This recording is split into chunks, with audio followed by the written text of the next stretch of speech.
Kapha, c'est quoi? Vata, c'est un mélange d'espace et d'air. Pitta, un mélange de feu et d'eau. Et Kapha, un mélange de terre et d'eau. C'est ça que ça veut dire.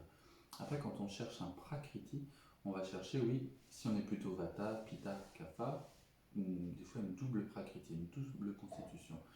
Après, vraiment, Vata, c'est vraiment un mélange d'air et d'espace. Pitta de feu et d'eau et Kapha de terre et d'eau, mais qu'on va retrouver dans tout le corps.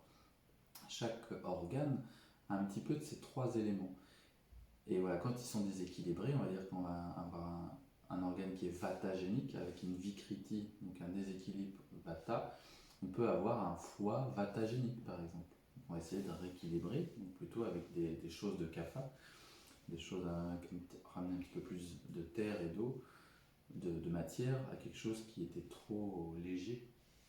Donc j'espère que je vous ai donné un petit peu plus d'indices. C'est vraiment, j'ouvre un tout petit peu la porte à qu'est-ce que Vata Pitta Kapha, autre que la Prakriti de base, autre que le dosha de base, pour rentrer un petit peu plus dans l'Ayurveda.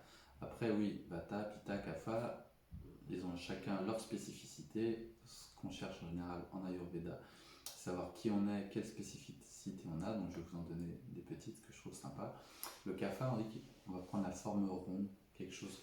En général, le café, c'est des gros organes, des bons organes, c'est pas péjoratif. C'est quelqu'un, on dit, c'est le bienheureux, celui qui se soigne, quelqu'un de posé, de stable. Le café est posé et stable, c'est de la terre et de l'eau, c'est vraiment, c'est lourd. Ça, c'est pour le côté kapha. Quelqu'un de gentil, béatitude, amour universel, quand il est équilibré. Le pitta, c'est un mélange de feu et d'eau, donc c'est quelqu'un qui va, on va dire, plutôt une flèche.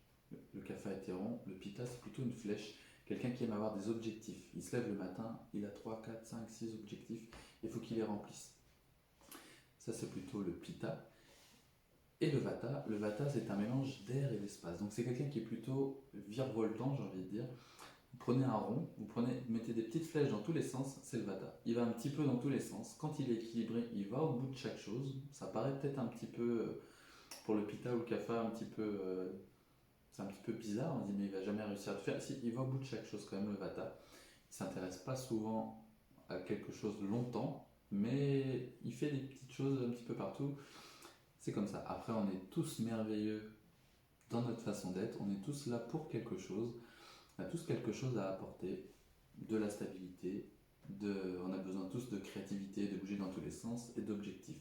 À savoir qu'on a tous en nous du kapha, du pitta et du vata, à des un petit peu plus ou moins. Par contre, on va peut-être être un petit peu plus kapha, un petit peu plus vata. Donc on va dire je suis kapha, je suis vata.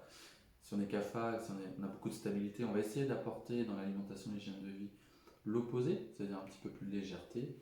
Et dans la légèreté, un petit peu plus de consistance. C'est comme ça qu'on équilibre, voilà, en deux mots, les vata, pitta et kapha. Voilà, j'espère que ça vous donne des petites pistes et que ça vous donne envie d'aller un petit peu plus loin dans l'Ayurveda.